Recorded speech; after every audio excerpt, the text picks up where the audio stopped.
The room was still tense after the man handed over the gun. Kubo looked at it, then at the suspect, then back at his team. "Run full ballistics," he said. An officer nodded. "Already running." Seconds passed. Then. Match confirmed. This gun was used in both drone attacks. Kubo didn't react immediately. His focus shifted. "Trace the origin of the weapon," he said. A few minutes later, the system responded. "Sir, we have a result." "Say it." "This weapon is registered, internally." The room froze. Kubo's voice dropped. "What do you mean internally?" "It's logged under restricted police inventory." Silence. Kubo turned slowly. "Show me." A virtual screen lit up. Access logs. Movement logs. Authorization records. Everything pointed to one thing. One person. The junior officer who had been working with Kubo since the beginning. The room went still. The officer looked confused at first. "Sir, this has to be a mistake." Kubo didn't raise his voice. "Your access ID was used to unlock a restricted weapons unit." "That's impossible," the officer said. "I never." "Your ID. Your clearance. Your movement logs." The officer took a step back. "This system tracks everything," he said. "You know that.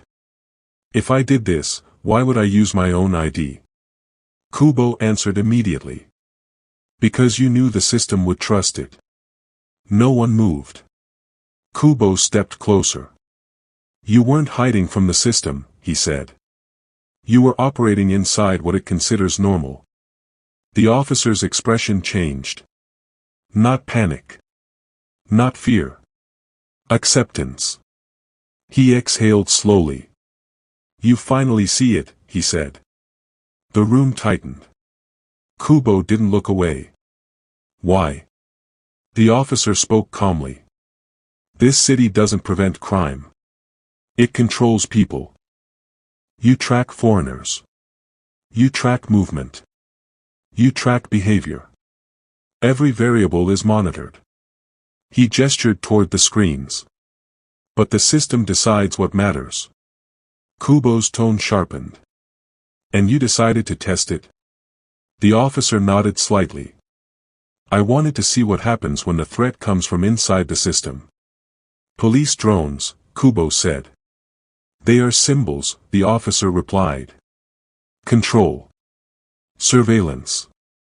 Authority." Kubo's eyes narrowed. "So you destroyed them?" "I exposed them," the officer corrected. Silence.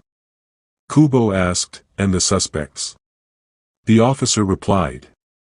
Noise. The room reacted. "Foreigners, random locations, misleading patterns," he continued. "I made sure you would look everywhere except where the answer actually is."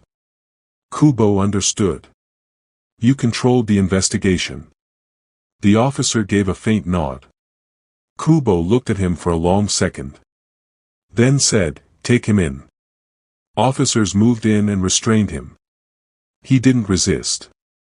As they took him away, he spoke one last time. "System that watches everyone, but never questions itself." Kubo said nothing. Later, Kubo stood alone, looking at the city through the station's glass wall. Drones still flying. System still running. Everything, normal. But now he knew the truth. The system didn't fail. It was blind by design. And the most dangerous threat in ZOA City was never outside.